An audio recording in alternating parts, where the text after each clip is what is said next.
अस्सलाम वालेकुम रहमतुल्लाहि व बरकातुहू।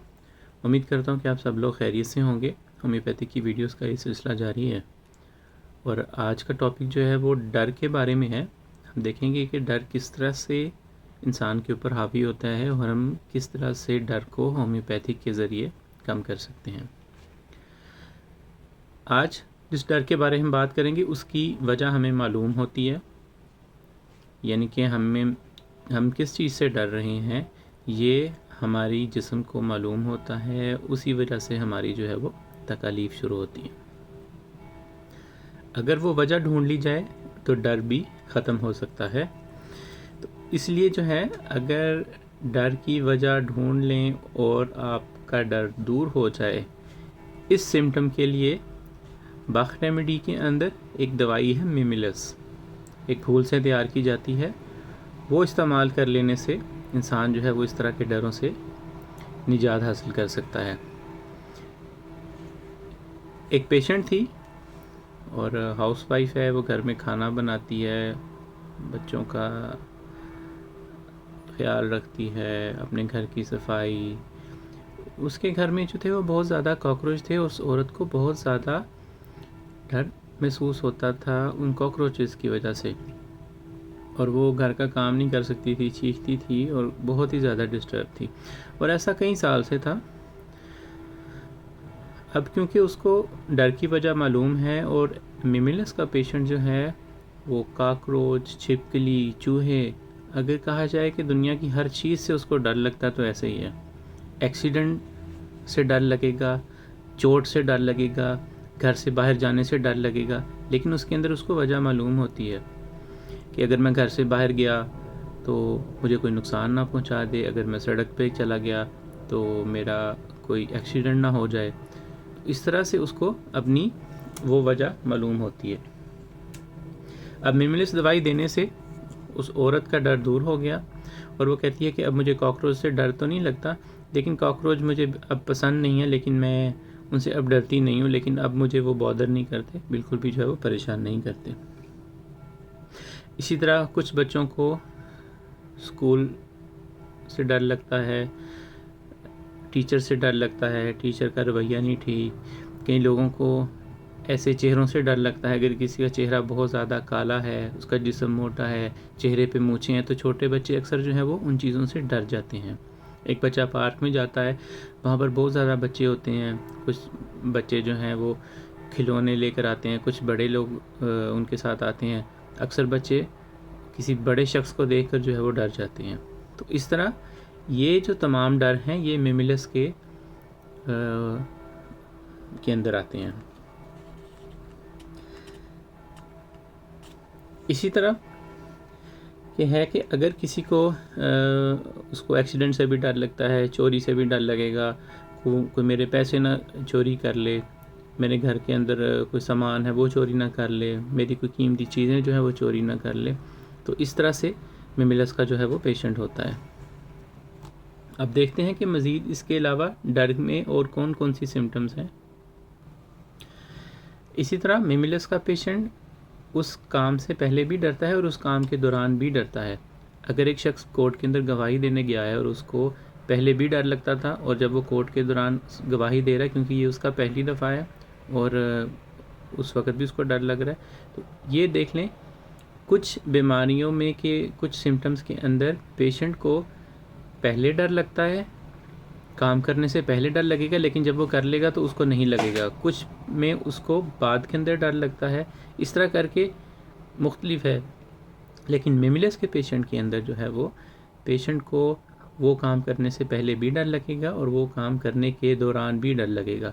इससे हम इसकी जो है वो निशानदही कर सकते हैं। इसी तरह थोड़ी सी तब्दीली से जो है वो दवाई जो है वो बदल सकती है। इसलिए जो है वो हमें जो अलामात हैं डर की उसको बखूबी जो है वो जानना पड़ेगा।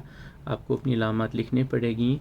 आपको किस चीज़ से डर लगता है, वो चीज़ का एहसास होता है आपको, पहले डर लगेगा, बाद में डर लगेगा, या जब आपको वो चीज़ नज़र आती है तो डर लगेगा। इससे जो है वो आपको दवाई जो है वो ढूंढने के अंदर जो है वो आसानी होती है।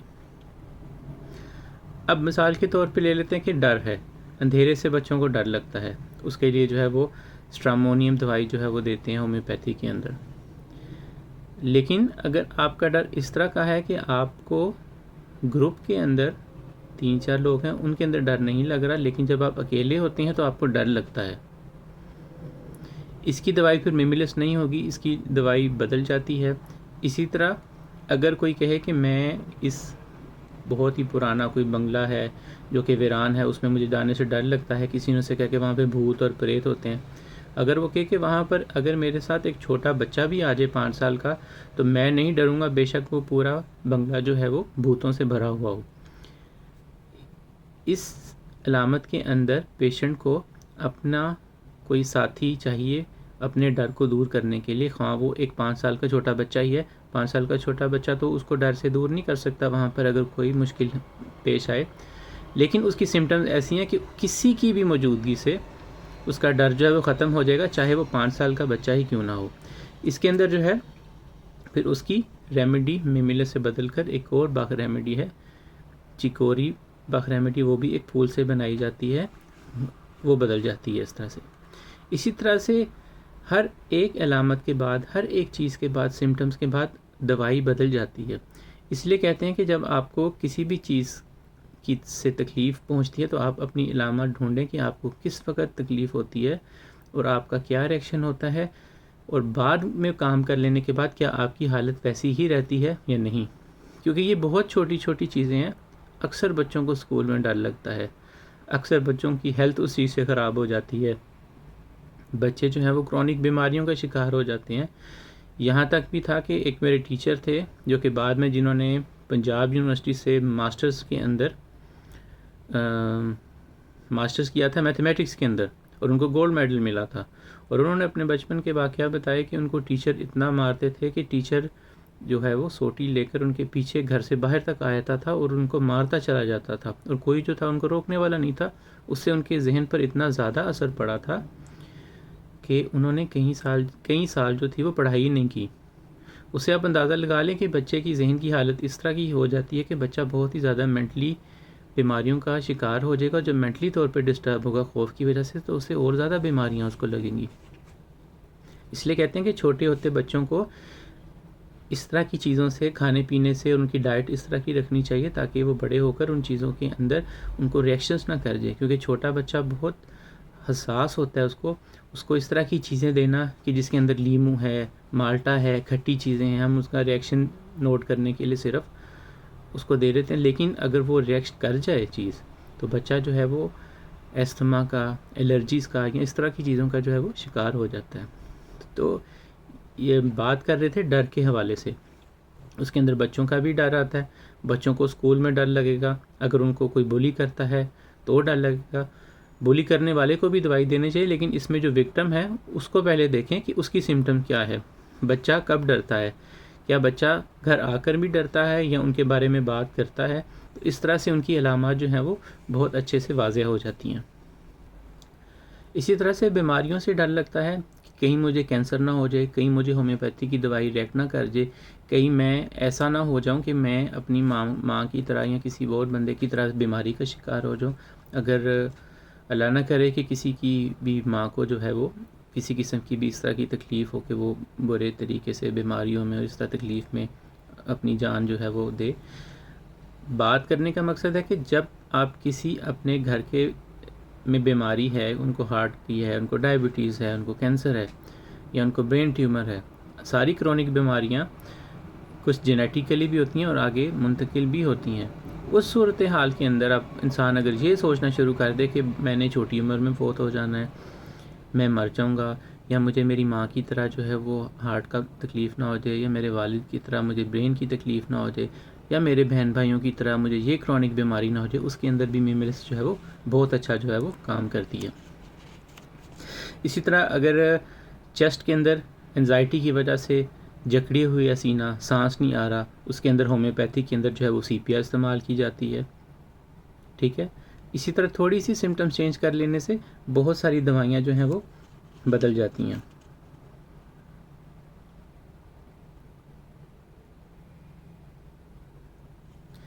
मिमिलिस के अंदर मैंने आपको एक और चीज़ बताई थी जो कि डर के हवाले से नहीं, मिमिलिस जो थी वो औरतों के अंदर जब उनकी मेनोपॉज का प्रोसेस शुरू हो रहा होता है उसके अंदर बहुत अच्छी दवाई है, क्योंकि उसके अंदर उनको हॉट फ्लैशेस आती हैं और उनको इस तरह की एंजाइटी और चीज़ों में वो बीमार हो जाती हैं कि उनको बहुत ज़्यादा मुश्किल फ़ील होती है अपनी रोज़मर्रा के काम करने से। अब जिस्म आपका थक जाता है, एंजाइटी हो जाती है, उसके अंदर मिमिलिस जो है वो बहुत अच्छा काम करती है। ऐसी तमाम औरतें जो कि मेनोपॉज के इस प्रोसेस से गुजर रही हैं, जब उनके पीरियड्स ख़त्म हो जाते हैं, वो अगर मिमिलिस इस्तेमाल करें रेगुलरली तो 3 से 4 डोज़ अगर इस्तेमाल करें तो उनकी तबीयत में बहुत ज़्यादा जो है वो फ़र्क आ सकता है। और बहुत ही ज़्यादा हैरत अंगेज़ तौर पर मिमिलिस जो है वो ख़ास तौर पे आपके मेनोपॉज के अंदर हॉट फ्लैशेस के अंदर बहुत ज़्यादा काम आती है। और जितने भी रिएक्शंस जो हैं मेनोपॉज की वजह से एक औरत के जिस्म पर अकर होते हैं, तमाम तकालीफ, उन सब के लिए जो है वो मिमिलिस बहुत अच्छी जो है वो दवाई है। इसी तरह एक और पेशेंट थी, एक खातून पास आई और उसने कहा कि जी मुझे तो मेरा जिस्म फूलता जा रहा है, स्वेलिंग हो रही है जिस्म के अंदर, क्या ये कैंसर की अलामत तो नहीं है, या कैंसर की वजह से, क्योंकि मुझे लग रहा है कि मुझे जो है वो कैंसर हो रहा है या होने वाला है और सिम्टम्स सारी इस तरह की हैं। ऐसा तो नहीं है कि मुझे कैंसर हो जाएगा क्योंकि मेरा जिस्म फूल रहा है और मैं जो हूँ वो मर जाऊँगी। उस सूरत हाल के अंदर, क्योंकि उसको डर की वजह मालूम थी और ये तमाम शक व शुबात उसके जहन ने ही प्रोड्यूस किए थे, उसको जब मिमिलिस दी गई तो ना तो सिर्फ मिमिलिस ने उसका डर दूर किया बल्कि उसकी जिस्म की स्वेलिंग भी ख़त्म हो गई। इसका मतलब था कि उसको डर की वजह से जो है वो स्वेलिंग हो रही थी, जिसकी वजह से उसे लग रहा था कि उसे कैंसर हो जाएगा। ये जो मैंने आपको पहले बात बताई थी कि जिसके अंदर इंसान को लगता है कि उसको किसी और की तरह ये बीमारी का शिकार ना हो जाए, उसके अंदर मिमिलिस जो है वो बहुत अच्छा काम करती है। इसी तरह एक और केस है मिमिलिस का। एक ऑफ़िस वर्कर था और वो फ़ोन पर बात कर रहा था और उसने एक ऑफ़िस में जो पिन इस्तेमाल होती है, जिसको हम पेपर क्लिप जो है वो बोलते हैं, कागज़ को हम आपस में जोड़ने के लिए इस्तेमाल करते हैं, वो उसने मुंह में डाली हुई थी। और जब उसने कॉल बंद की तो उसको रियलाइज़ हुआ कि वो जो पिन जो थी वो उसके मुंह में नहीं है। उसने पिन जो थी वो नीचे ढूंढी और फिर उसको ये वहम हुआ कि वो पिन जो था उसने निगल ली है। उसकी वजह से वो बहुत ज़्यादा परेशान हुआ। वो डॉक्टर के पास गया और उसने कहा कि अब तो मेरा ऑपरेशन होगा और बहुत बुरा जो था उसका रिएक्शन होगा कि मेरी ब्लीडिंग शुरू हो जाएगी। वो डॉक्टर के पास चला गया, डॉक्टर ने उसका एक्सरे किया, एक्सरे में कुछ भी नहीं निकला और वो जो था वो बहुत ज़्यादा जो था वो परेशान हुआ। अब वो मुसलसल घर आकर भी डॉक्टर के पास से जब आया तो वो कारपेट पर जो है वो पिन को तलाश कर रहा है, लेकिन पिन उसे नहीं मिल रही। उससे उसकी एंजाइटी जो है वो और बढ़ती जा रही है और उसको ये हुआ कि अब तक तो मेरी इंटरनल ब्लीडिंग जो थी वो शुरू हो चुकी होनी है या किसी भी वक्त जो थी शुरू होगी, क्योंकि मुझे यकीन है कि मैंने जो था वो पिन जो है वो निगल ली है। उसके बाद वो फिर डॉक्टर के पास गया। डॉक्टर से उसने कहा कि आप मेरी सर्च करें बॉडी में, दोबारा मेरा एक्सरे करें कि मेरी जिस्म के अंदर कोई ऐसी फॉरेन बॉडी तो नहीं, क्योंकि मुझे लग रहा है कि मैंने जो है वो पिन निकल रही है। डॉक्टर ने उसका तमाम रिपोर्ट्स वगैरह टेस्ट वगैरह किए, लेकिन फिर भी कोई चीज़ जो नहीं निकली। उसके बाद उसको 1 हफ़्ता तक जो है वो मिमिलिस की 4 डोज़ रोज़ाना दी गई। उसके बाद उसका रिएक्शन ये था कि अगर तो मेरे पेट में सुई होती तो अब तक तो मुझे कोई ना कोई नुकसान हो चुका होना था, लेकिन मुझे तो कोई नुकसान नहीं हुआ। और ख़ैर अगर नुकसान हो भी गया तो ज़्यादा से ज़्यादा ऑपरेशन ही है ना, तो मैं ऑपरेशन जो है वो करवा लूँगा। तो इस तरह से मिमिलिस ने काम किया कि उस शख्स का डर और उसका वहम जो था, और वो शायद वो काफ़ी अरसे तक इसी ट्रॉमा में रहता और आगे और प्रॉब्लम्स क्रिएट करता अपनी लाइफ के अंदर। उसको मिमिलिस सिर्फ 1 हफ़्ता देने से 4 डोज उसकी ये जो थी वो एंजाइटी और परेशानी और डर जो है वो दूर हो गया। इसी तरह बहुत सी एक्यूट बीमारियों के अंदर जिसके अंदर पेशेंट को ये डर होता है कि वो मर जाएगा या उसे तकलीफ़ हो जाएगी या उसको पैरालिसिस का शिकार हो जाएगा, उसके अंदर होम्योपैथी के अंदर हम एकोनाइट देते हैं, आर्सेनिक एल्बम देते हैं। एकोनाइट जो है वो खौफ की दवा है, अगर किसी को मौत का डर लगता है। आर्सेनिक एल्बम बेचैनी एंजाइटी की दवा है। उसी तरह कुछ पेशेंट्स को ये डर लगेगा कि उनको पानी से बहुत ज़्यादा डर लगने लग जाएगा, किसी ऐसी चीज़ से डर लगेगा कि वो उनको पैरालाइज ना हो जाए, उनको यानी कि उनको फालिज का अटैक ना हो जाए, या उनको ऐसी बीमारी ना हो जाए कि उनकी खुदा ना खास्ता डॉक्टर जो है वो टांग काट दे या उनको पैरालिसिस हो जाए, वो सारी उम्र के लिए माजूर ना हो जाए। इसमें जो है वो बहुत अच्छा काम करती है मिमिलिस दवाई। उसके बाद है एक और दवाई भी है रॉकरोज़। रॉकरोज़ भी इन सिम्टम्स पर काम करती है, लेकिन उसमें मैं आपको एक फैक्ट बताता हूँ। अक्सर लोग जो हैं वो सांप के काटने से जो है वो उनकी डेथ हो जाती है, लेकिन अगर इस चीज़ की डीप में जाकर देखा जाए तो पेशेंट को वो सांप जहरीला भी नहीं है, फिर भी उसकी बहुत बुरी हालत हो जाएगी, तो और या शायद वो सदमे से मर जाए, क्योंकि उसको ये एहसास होता है कि सांप जहरीला है और उस सांप ने उसे काट लिया तो वो मर जाएगा। और बहुत सारे लोग जो हैं वो उस सदमे से जो है वो अपना नुकसान करवा बैठते हैं, बल्कि सांप के जहर से उनको नुकसान नहीं होता। इसके अंदर अगर मीमिलस और रॉकरोज़ भी एक फूल से बनाई जाने वाली बाख रेमेडी, अगर वो इस्तेमाल की जाए बहुत अच्छा जो है वो फ़र्क देती है। एक और दिलचस्प बात यह कि अक्सर सपेरे पाकिस्तान और एशिया के अंदर जो हमने देखा होगा कि बाज़ारों में फिरते हैं और उन्होंने सांप रखे होते हैं अपने पास, उनके पास काटने के लिए उस कांटे की दवाई जो होती है उसके अंदर एकिनेशिया मौजूद होती है, और एकिनेशिया का अर्क मौजूद होता है। एकिनेशिया भी एक पौधा है और उसे जो है वर्क तैयार किया जाता है, उससे खून साफ़ होता है। और उनसे पूछने पर ये उन्होंने बताया कि उनको इस दवाई ने एक दफ़ा भी फ़ेल नहीं किया, यानी कि एकिनेशिया ने जितनी दफ़ा भी सांप काटा है, जितनी दफ़ा भी सांप के जहर से उनका वास्ता पड़ा है और उनके जिस्म के साथ वो लगा है, यानी जो उनके जिस्म के अंदर गया है, क्योंकि एकिनेशिया आपका ब्लड प्योरीफायर है, एकिनेशिया आपका खून साफ़ करती है। उन लोगों से जब पूछा गया तो उन्होंने कहा कि हमारा जो वो खौफ था, खौफ को भी के लिए मीमिलिस और रॉकरोज़, लेकिन उस खून को साफ़ करने के लिए हमें जो है वो एकिनेशिया दवाई जो है वो इस्तेमाल की हमने। तो इस तरह से जो है वो होम्योपैथी जो है वो काम करती है। दूसरी तरफ मैंने आपको एक थोड़ी देर पहले एक पेशेंट बताया था कि एक ऑफ़िस में एक लड़के ने जो थी वो पिन निगल ली थी। अगर वो ही कैफियत मीमिलिस इस्तेमाल करने के बावजूद भी रहे और वो कॉन्टीन्यूसली सोचता रहे और उसके जहन से तब भी बात ना निकले मीमिलिस दवाई देने के बाद, तो फिर वो मीमिलिस का पेशेंट नहीं बल्कि वाइट चेस्टनट का पेशेंट जो है वो बन जाता है, क्योंकि वो जहन में उसके बाद मुसलसल गर्दिश कर रही है और वो निकल नहीं रही। तो इस तरह से जो है वो बाख रेमेडीज़ जो है वो रेकमेंड की जाती हैं। कोई भी सिम्टम ऐसा नहीं होता कि जिसको इग्नोर कर दिया जाए और पेशेंट को जो है वो दवाई रेकमेंड कर दी जाए। अब इन तमाम बातें जो मैंने आपको बताई थी कि किस तरह एक छोटी सी सिम्टम चेंज होने से आपकी मेडिसिन जो है वो चेंज हो सकती है, यानी कि आपकी मेडिसिन, आपको तो दवाई से फ़र्क नहीं पड़ेगा अगर आपने अपनी सिम्टम्स पूरी तरह नहीं बताई। अब ये सवाल पैदा होता है कि बहुत से लोग इस बात का शिकायत तो नहीं कहेंगे, लेकिन इस बात का इजहार करते हैं कि होम्योपैथिक बहुत आहिस्ता असर करती है या होम्योपैथिक असर ही नहीं करती। फिर इसके अंदर उस मॉलिज का भी फॉल्ट है कि उसने सही तरह से आपकी हिस्ट्री नहीं ली, और आपका भी है कि आपने सही तरह से हिस्ट्री नहीं बताई। अगर आपने सही तरह से हिस्ट्री नहीं बताई तो आपकी जो दवाई है वो सही तशखीस नहीं होगी, और अगर आपकी दवाई की सही तशखीस नहीं हुई तो आपको सही दवाई नहीं मिलेगी, और फिर बाद में आप जो है वो उस बीमारी से और तकलीफ़ से नहीं निकल सकेंगे। जाहिर सी बात है कि आपका यकीन भी जो है वो कम हो जाएगा। तो ये थी आज की वीडियो। इसके अंदर मैंने काफ़ी ज़्यादा टॉपिक्स जो थे वो कवर किए, दवाइयों के बारे में, कुछ सिम्टम्स के बारे में, किस तरह होम्योपैथिक में जो दवाइयाँ हैं उससे रिलेटेड दवाइयाँ भी बाख रेमेडीज़ के अंदर इस्तेमाल की जाती हैं, और किस तरह जो है वो मीमिलिस दवाई जो है वो खौफ के लिए इस्तेमाल की जाने वाली एक बहुत ही अच्छी दवाई है। उम्मीद करता हूँ मेरी वीडियो आपको अच्छी लगी होगी। अगर अच्छी लगे इस वीडियो को लाइक करें। अगर आपका कोई सवाल है तो आप लिख सकते हैं या मुझे व्हाट्सएप जो है वो कर सकते हैं। मैं इसके नीचे कुछ लिंक्स भी शेयर कर दूंगा वीडियो के नीचे, जहां से आप बाख रेमेडीज़ जो हैं वो पाकिस्तान से और यूरोप से और दूसरे मुल्कों से जहां पर भी आप रहते हैं वो बआसानी वहां से ले सकते हैं।